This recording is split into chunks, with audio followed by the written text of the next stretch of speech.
Hello दोस्तों, आज मैं 10th क्लास का संस्कृत का चैप्टर 2 पाटलिपुत्र वैभव पाठ पढ़ाने जा रहा हूं, जो एग्ज़ाम के लिए इम्पोर्टेंट क्वेश्चन है। जैसा कि आप स्क्रीन पर देख रहे हैं, पहला क्वेश्चन है कि एशिया महादेश का सबसे बड़ा सेतु कौन है। तो एशिया महादेश का सबसे बड़ा सेतु कौन है? तो एशिया महादेश का सबसे बड़ा सेतु गांधी सेतु होता है। एशिया महादेश का सबसे बड़ा सेतु कौन है? तो गांधी सेतु है, जो कहाँ पे है? पटना में है। ठीक है।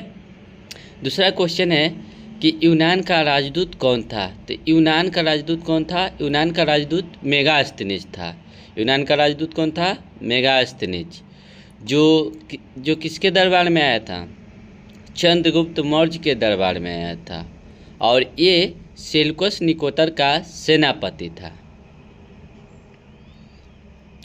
अगला है तीसरा क्वेश्चन कि पाटलिपुत्र किस राज्य की राजधानी है। पाटलिपुत्र किस राज्य की राजधानी है? तो ये तो सभी लोग जानते हैं, पाटलिपुत्र बिहार राज्य की राजधानी है, तो बच्चा को पता होगा ही। अगला है चौथा क्वेश्चन कि महावीर मंदिर कहाँ स्थित है। महावीर मंदिर कहाँ स्थित है? तो महावीर मंदिर पटना में स्थित है। महावीर मंदिर कहाँ स्थित है? पटना में स्थित है। अगला क्वेश्चन है पांचवा क्वेश्चन, नगर की पालिका देवी कौन है। तो नगर की पालिका देवी पटन देवी है। नगर की पालिका देवी कौन है? पटन देवी। कौमुदी महोत्सव कहाँ मनाया जाता है?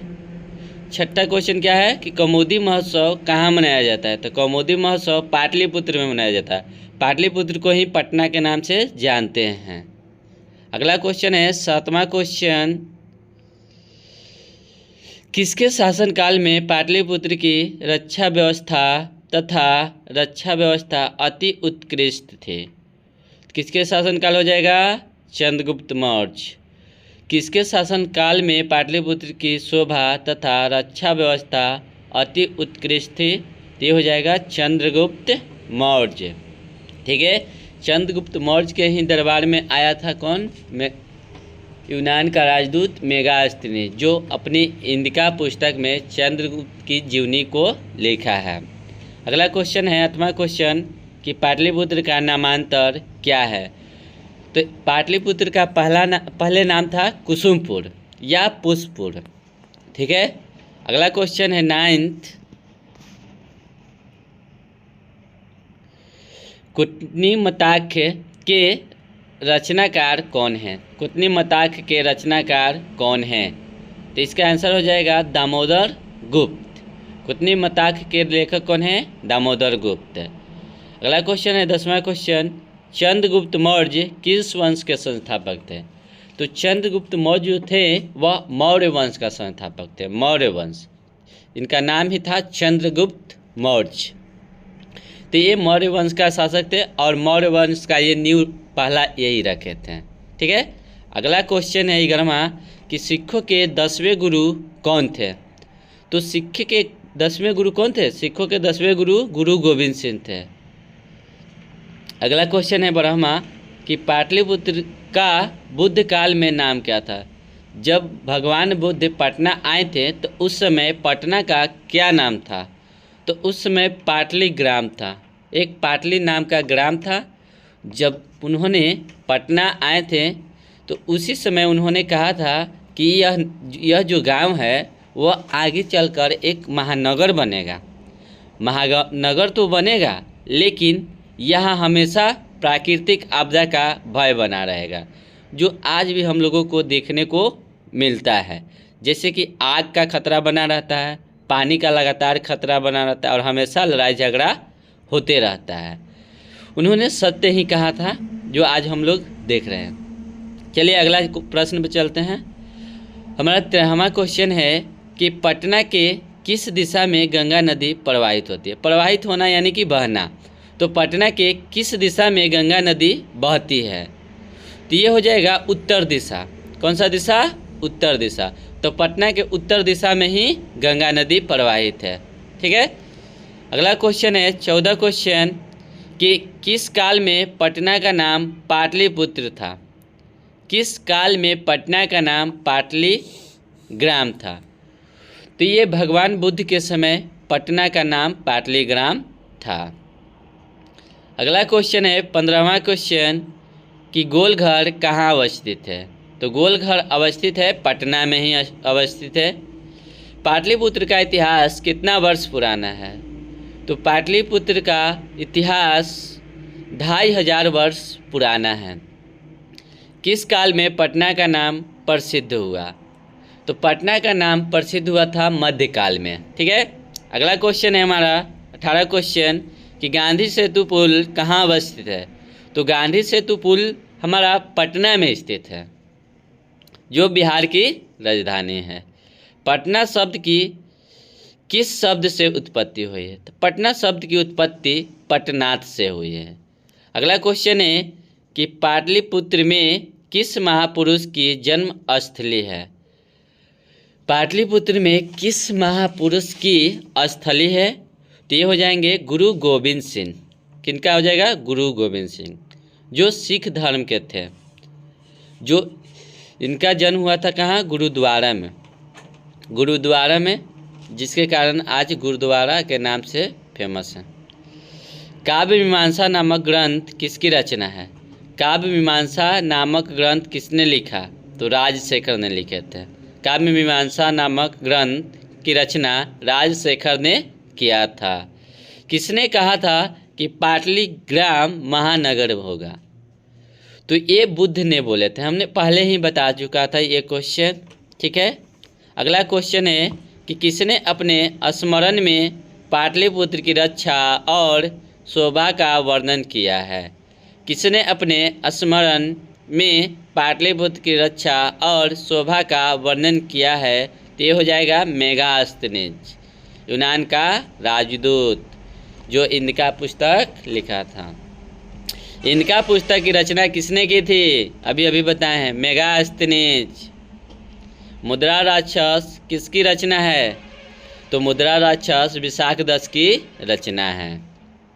अगला क्वेश्चन है कि पाटलिपुत्र वैभवम पाठ में किस नगर का वर्णन है। देखो यहाँ पे क्वेश्चन में ही बताया जा रहा है कि पाटलिपुत्र वैभवम पाठ में किस नगर का वर्णन है।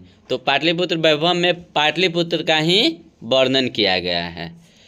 इसी के नाम पे इसका नाम रख दिया गया है पाटलिपुत्र वैभवम। फूलों को अत्यधिक उत्पादन कहाँ होता था। तो फूलों का अत्यधिक उत्पादन पाटलिपुत्र में होता था। अगला है कि कौमुदी महोत्सव किस ऋतु में मनाया जाता है। कौमुदी महोत्सव किस ऋतु में मनाया जाता है। तो शरद ऋतु में मनाया जाता है। और ये कौमुदी महोत्सव क्या होता है। तो कौमुदी महोत्सव, जैसा कि आज हम लोग जिस प्रकार दुर्गा पूजा मनाते हैं, उसी प्रकार पटना में पहले के नगरवासी इसी के शुभ अवसर पर कौमुदी महोत्सव मनाया करते थे। चलिए, हमारा यहाँ पे ऑब्जेक्टिव क्वेश्चन समाप्त होता है। अब हम अगला क्वेश्चन चलेंगे सब्जेक्टिव की ओर। Subjective question, question number 1। यहाँ पे क्या है कि भगवान बुद्ध पाटलिपुत्र के बारे में क्या कहा था। भगवान बुद्ध पाटलिपुत्र के बारे में क्या कहा था। देखो, जब भगवान बुद्ध पटना आए थे तो उसी समय उन्होंने क्या कहा था। भगवान बुद्ध प्राचीन काल में एक बार पाटलीग्राम में आए थे। भगवान बुद्ध जो थे वह प्राचीन काल में एक बार पाटलीग्राम में आए थे। यहाँ आकर इस गांव के शोभा को बढ़ाया था। यहाँ आकर इस गांव की शोभा को बढ़ाया था और उसी समय उन्होंने कहा था कि यह गांव कुछ वर्षों बाद महानगर बनेगा। कुछ वर्षों बाद महानगर बनेगा, लेकिन परंतु इस नगर में सदा प्राकृतिक आपदा का भय बना रहेगा। ठीक है, पहला क्वेश्चन खत्म। अब आते हैं दूसरा क्वेश्चन पे। तो सिख संप्रदाय के लोगों के लिए पटना नगर क्यों महत्वपूर्ण है। सिख संप्रदाय के लिए पटना नगर क्यों महत्वपूर्ण है। तो सिख संप्रदाय के लोगों के लिए पटना नगर में पूजनीय स्थल अवस्थित है। यहाँ सिख के 10वें गुरु गोविंद सिंह जी का जन्म हुआ था। यह जन्म स्थल गुरुद्वारा के नाम से प्रसिद्ध है। अगला क्वेश्चन है तीसरा क्वेश्चन कि प्राचीन पाटलिपुत्र में शिक्षा के संबंध में लेखक के क्या विचार हैं। तो पाटलिपुत्र पाठ में लेखक ने यह बताया है कि दामोदर नामक कवि से हमें यह जानकारी मिलती है कि यहाँ सरस्वती के वंशज रहते थे। राजशेखर कवि के अनुसार यहाँ महान विद्वानों की परीक्षा ली जाती थी। इससे यह पता चलता है कि पाटलिपुत्र शिक्षा का एक महान केंद्र रहा है। अगला क्वेश्चन है चौथा, पाटलिपुत्र नगर के वैभव का वर्णन करें। अगला क्वेश्चन क्या है कि पाटलिपुत्र नगर के वैभव का वर्णन करें। पाटलिपुत्र प्राचीन काल से ही वैभव परंपरा के लिए विख्यात रही है। यहाँ कई विदेशी यात्री आकर अपने स्मरणों में पाटलिपुत्र की विशेषताओं को लिखा है। मेगास्थनीज ने लिखा है कि चंद्रगुप्त मौर्य काल में यहाँ का रक्षा व्यवस्था बहुत मजबूत था और अशोक के शासन काल में यहाँ की रक्षा व्यवस्था और भी मजबूत हो गया। तो अशोक कौन था? तो चंद्रगुप्त मौर्य का पोता था, यानी कि चंद्रगुप्त मौर्य का बेटा हुआ बिंदुसार और बिंदुसार का पुत्र हुआ अशोक महान। चलिए अब अगला क्वेश्चन पे चलते हैं हम, 5वां क्वेश्चन पे। कवि दामोदर के अनुसार पटना कैसा नगर है? कवि दामोदर के अनुसार पटना कैसा नगर है? तो कवि दामोदर के अनुसार पाटलिपुत्र नगर पृथ्वी पर बसे सभी नगरों में श्रेष्ठ है, क्योंकि यहाँ सरस्वती के वंशज या विद्वान लोगों रहते थे। कवि ने इस नगर की तुलना इंद्र की भरीपुरी नगरी से की है। यानी कि पटना के बारे में उन्होंने कहा है, यानी कि पटना का तुलना इंद्र की नगरी से की है। कौन? तो कवि दामोदर गुप्त। उसके बाद है अगला क्वेश्चन कि प्राचीन संस्कृत में पाटलिपुत्र की विशेषताओं की ख्याति किस रूप में है? तो इसका आंसर हो जाएगा कि प्राचीन संस्कृति ग्रंथों में और पुराणों में पाटलिपुत्र का नाम पुष्पपुर या कुसुमपुर माना जाता है। पुष्पपुर या कुसुमपुर माना जाता है। इस नगर के समीप मतलब बगल में या पास में पाटल पुष्पों का उत्पादन होता था। पाटलिपुत्र शब्द भी यहाँ पाटल पुष्पों के उत्पादन से ही प्रचलित है। जी नहीं, इस अवसर पर अभी हम लोग दुर्गा पूजा मनाते हैं, उसी प्रकार पहले पाटलिपुत्र नगर में कौमुदी महोत्सव बड़ी धूमधाम से मनाया जाता था। अगला क्वेश्चन है 7वां कि पाटलिपुत्र के प्राचीन महोत्सव का वर्णन करें। तो यहाँ पे देखिए इसका आंसर हो जाएगा कि पाटलिपुत्र में प्राचीन काल में कौमुदी महोत्सव बहुत धूमधाम से मनाया जाता था। सभी नगरवासी आनंद मग्न हो जाते थे। आजकल जिस तरह दुर्गा पूजा मनाया जाता है, उसी प्रकार प्राचीन काल में कौमुदी महोत्सव पूर्ण रूप से मनाया जाता था। धन्यवाद। हमारा वीडियो देखने के लिए लाइक करें, सब्सक्राइब करें और बेल आइकन को ज़रूर दबाएं।